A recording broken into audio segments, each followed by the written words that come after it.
If I told you it started with a wine reservation at a downtown bistro, you'd probably assume romance was in the air. Candlelight. Maybe an anniversary. But the only thing I was celebrating that evening was ignorance. I was dressed sharp. Navy blazer, cufflinks I hadn't worn since our wedding, and just a trace of cologne, something I wore once, back when she used to lean in close and smile like I still had gravity. Back when Ashley wasn't a stranger in my house wearing my last name like a borrowed jacket. She'd sent the text that morning. Dinner tonight. 7 p.m. La Bellissima. We need to talk. Now, in most marriages, that phrase sets off alarms. But me? I was hopeful. Naive. Thought maybe this was it. Maybe we were turning a corner. We'd been distant, sure, but I figured marriage was a long road, not a straight one. I thought this was the pit stop. Time to recalibrate. Tune things up. Instead, I walked into a performance. Ashley was already seated. She didn't get up when she saw me. Didn't smile either. Just nodded to the seat across from her. And next to her, a man. Hair slicked back like an 80s villain. Black shirt unbuttoned just enough to say, I do push-ups and I want you to know. Chase Donovan. I'd heard the name. Always in casual mentions. Always with that tone. He's just my mentor. He's harmless. He's married. Logan. Relax. All those little reassurances that age like milk in the heat once the truth comes out.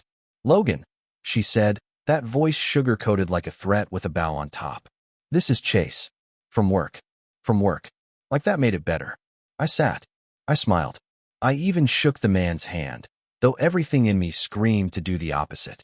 And when he leaned in with that smirk, like this was his stage and I was the evening's entertainment, he said something I'll never forget. I'll make this simple. You've got two options. Leave quietly, or face me like a man. Oh, he rehearsed that line. Practiced it in the mirror between protein shakes and shirtless selfies. Ashley didn't blink. She just sipped her wine and watched. My jaw didn't tighten. It locked. I said, you want your teeth whole or in pieces? And then, well, then I did what any self-respecting man would do when a clown in a $90 shirt insults you at your own public execution. I stood up and introduced his face to the dinnerware. Plates shattered. Wine flew. The sound of gasps. Chairs scraping. Chase tried to get up, but I sent him back to the floor with one well-earned reminder of why it's best not to pick fights with men who have nothing left to lose. Ashley screamed. Not out of fear. Out of inconvenience. Logan, you're embarrassing me. Embarrassing her.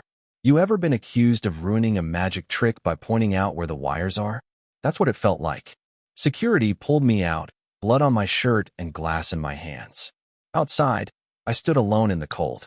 The night was still. Silent. But inside me was a war. That dinner wasn't the start of the affair. That was the finale.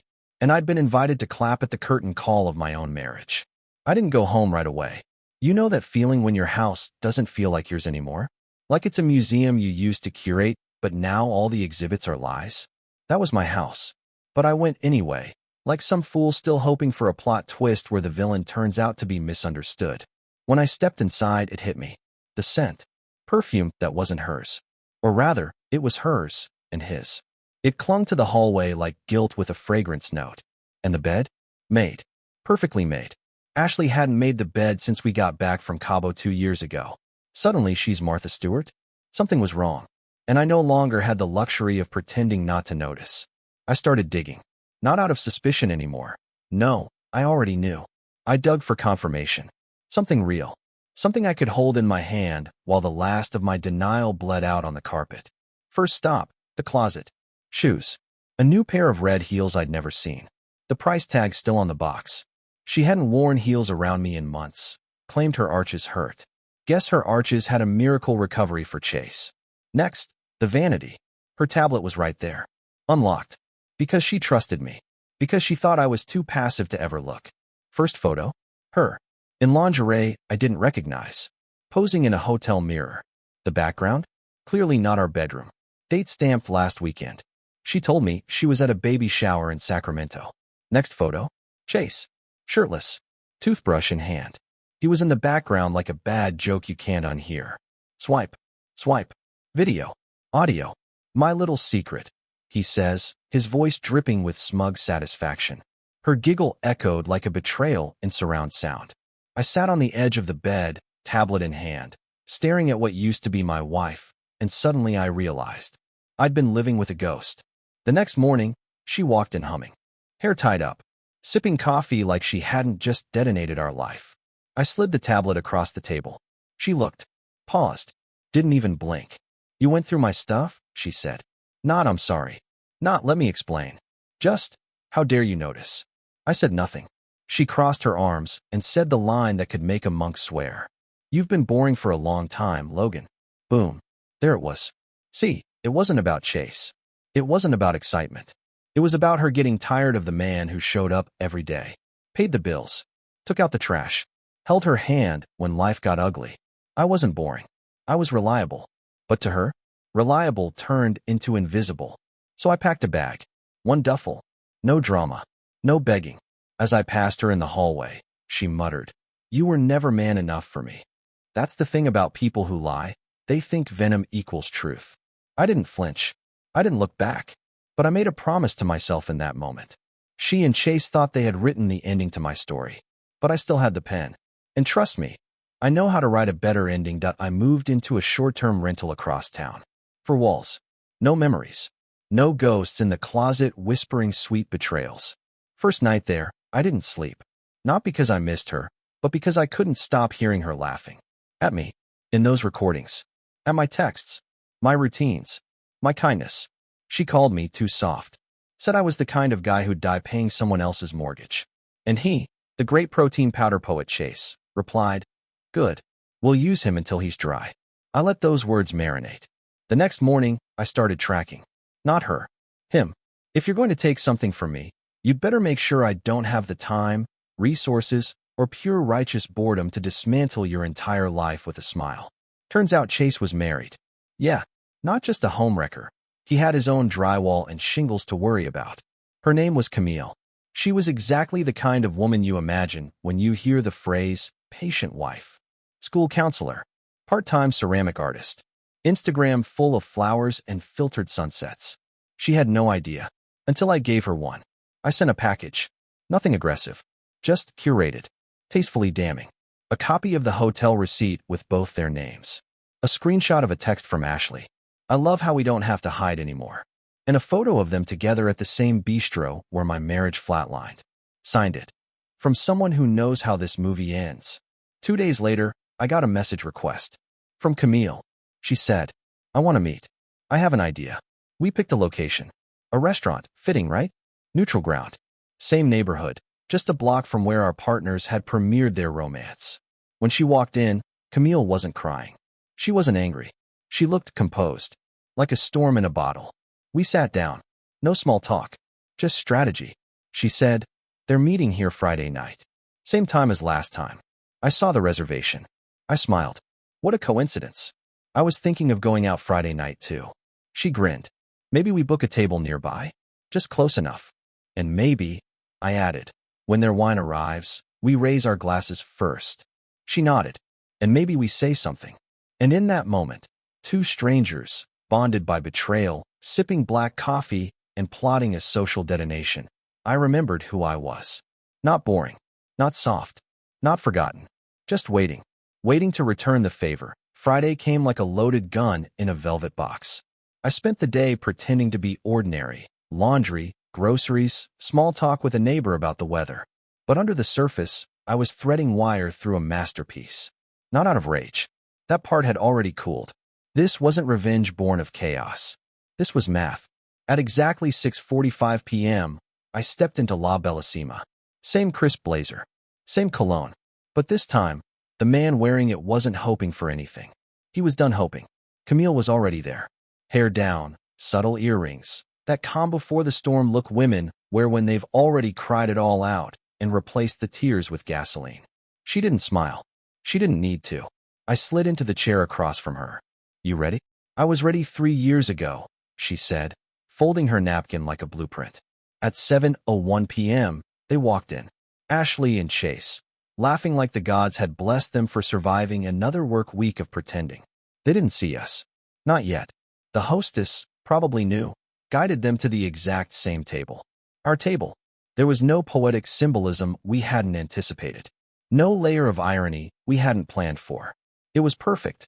Camille and I were at the table right next to them. Not behind, not across the room. Next to. They'd have to pass us to sit down. And that's when it happened. Chase looked up. His grin faltered. Ashley saw me next. She physically stopped. Froze mid-step like her soul tripped over a wire. Camille raised her glass. I did the same. And then, in unison, we said it loud enough for the room to pause.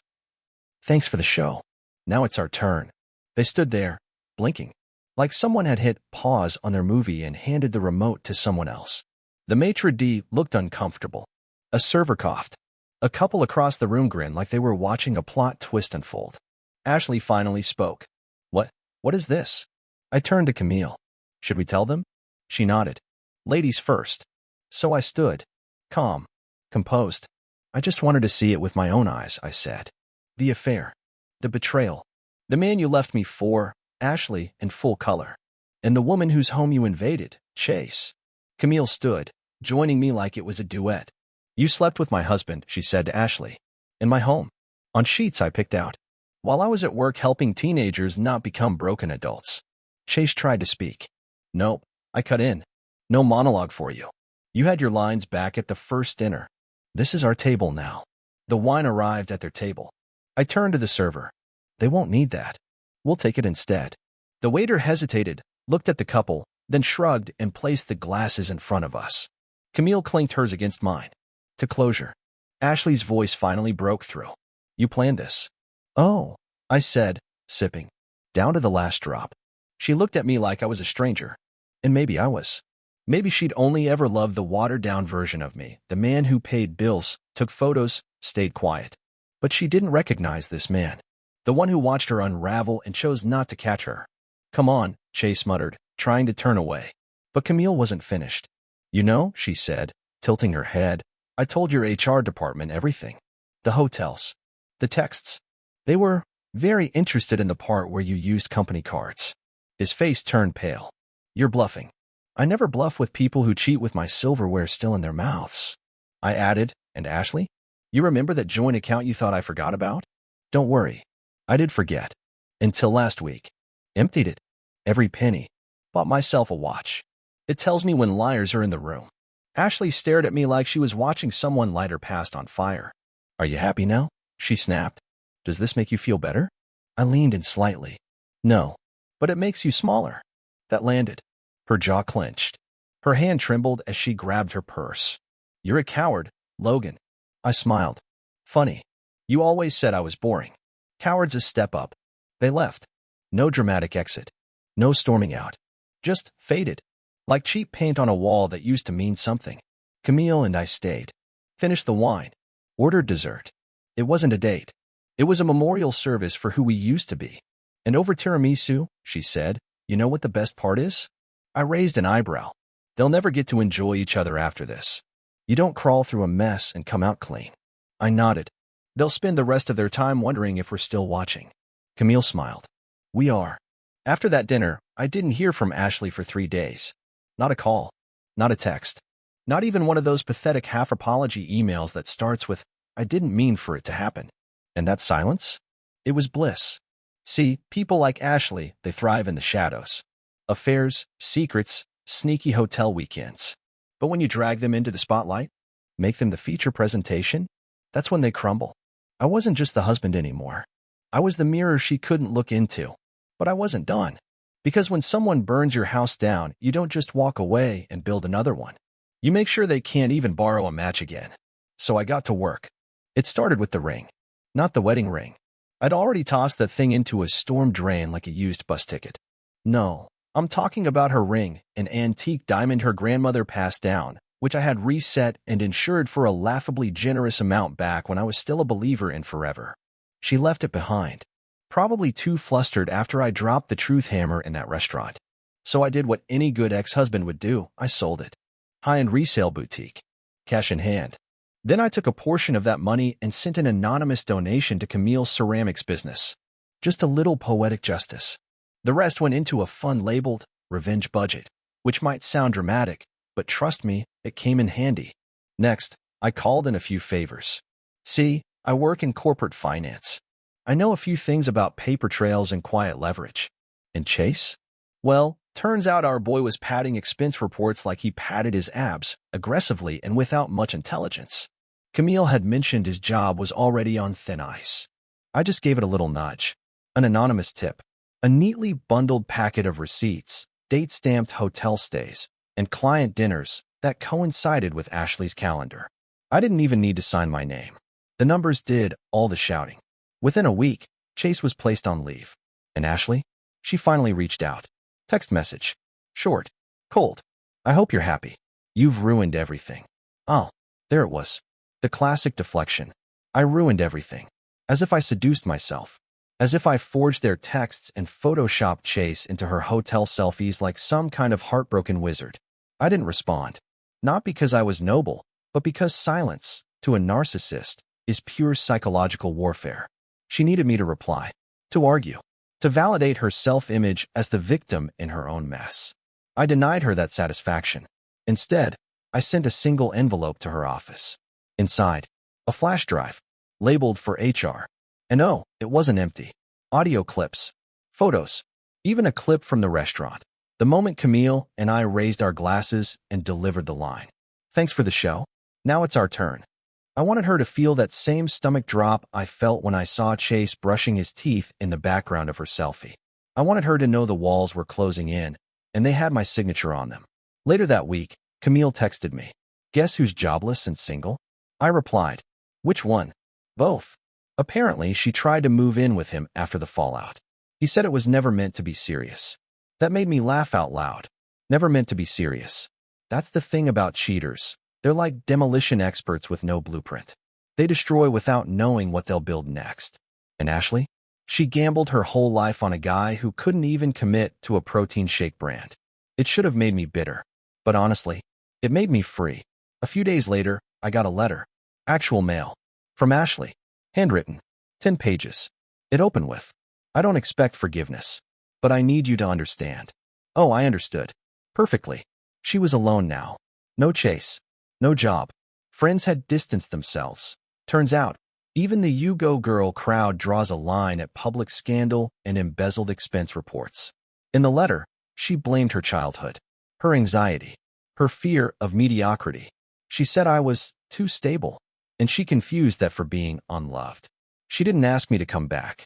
She just asked me to remember the good times. I folded the letter, lit a match, watched the flame curl around the edges until it was ash in my sink. Because the man she married, he's gone. And the man who replaced him, he doesn't mourn ghosts that I never forgot the others. See, cheating isn't just between two people. It's a chain of complicity. And some of those links? They smiled in my face while holding the knife behind their back. There was Lacey, Ashley's best friend. The one who hosted all those fake girl nights. I always thought she talked too fast and blinked too little. She knew. Camille helped me get proof. A shared photo album between Chase and Ashley, synced to the cloud. Lacey was tagged in several. One in particular, Ashley and Chase clinking champagne glasses at what was very clearly Lacey's apartment. Caption, cheers to the best maid of dishonor. So I called her employer, where she worked as a junior PR coordinator. Sent a polite, anonymous email with attachments. It was titled, Professional Conduct in Private Spaces. She was let go for violating company policy during an active rebranding campaign. Something about inappropriate gatherings and reputational risk. Guess her next wine night would be BYOB, bring your own box, to clean out your desk. Then came the inner circle, a couple we'd vacation with. Dinner dates, holidays. Turns out, he knew too. Helped cover up one of their weekend trips by saying Ashley was at their cabin. I didn't come for him with emails. I came with truth. His wife didn't know either. One envelope, one conversation, and one more marriage collapsed, built on the same termites that chewed through mine. You know what happens when people find out you were cheated on? They offer you the world's saddest buffet of sympathy. She didn't deserve you. You're better off. Time heals all wounds. Thanks, Karen. I'll just microwave that and cry into it later. No, I didn't want pity. I wanted evolution. So I hit the gym. Not because of Chase, but because I needed to feel like I was building something again. Something that didn't lie. Something with weight and resistance and consequence. I got new clothes. Not flashy, just fitted. The kind that didn't scream, I'm trying to impress my ex, but whispered, you made the wrong bet. I even took a trip, Solo. First time in years. Spent a weekend in Sedona hiking cliffs and drinking coffee so strong it could dissolve regret. And when I came back, people looked at me differently. Not as the guy who got cheated on, but as the guy who survived it and got interesting afterward. One afternoon, I got a message request. Instagram. A name I didn't recognize. It read, "You don't know me, but I thought you should know Ashley's been telling people you abused her. Says you were controlling. Violent. I went on a date with her last week. She got weird when I mentioned your name. My chest didn't tighten. My hands didn't shake. I'd expected this. People like Ashley don't lose quietly." So I replied, "Appreciate the heads up. You seem like a good guy. Run." Then I forwarded the message to my lawyer. Turns out, defamation is still a real word. And when she got served with a cease and desist, she finally texted me directly. Was that really necessary? I responded with one word. Yes. Because I wasn't just protecting my name. I was protecting the truth. And in the end, truth has claws. Camille and I met again. Months later. Same restaurant. This time, no ambush. No audience. Just two people who had once burned at the same temperature, finally cooling. We laughed. Really laughed. Talked about how surreal it had all been. Like some bad soap opera that reruns in your head every time you hear the word colleague. She said Chase had moved back to Texas. Last she heard, he was working at a gym and dating a woman 10 years younger who thought he was a former entrepreneur. Ashley? Fired. Reputation in ruins. She tried to start a blog about healing after toxic marriages, but someone anonymously posted screenshots of her affair beneath every post. Eventually, she deleted everything. Camille raised her wine glass. To justice? I raised mine. To closure. But deep down, I knew this wasn't closure. Because I still had one last act to perform. 6 months later, I hosted a dinner. Intimate. Elegant. At a venue I used to avoid too many memories. But this time, it was mine. I invited a few close friends. Camille. And someone new. Someone who saw the broken pieces of me and didn't flinch. She didn't want to fix me. Just stand beside me while I rebuilt. Midway through the evening, the server approached. "Sir, there's a woman outside. Says she knows you." Refused to give a last name. I stood, straightened my jacket, and walked to the door. Ashley. Worn down. Makeup doing its best. I scanning for something she couldn't name. "I heard you were hosting," she said. "Didn't think you'd come back here." "I did," I said. "Because I left with shame, and now I return with peace." She blinked. "Can we talk?" I smiled. "We just did." I turned, walked back inside. The door closed behind me with the soft finality of a chapter ending. Not with a scream, not with revenge, but with something rarer. Dignity.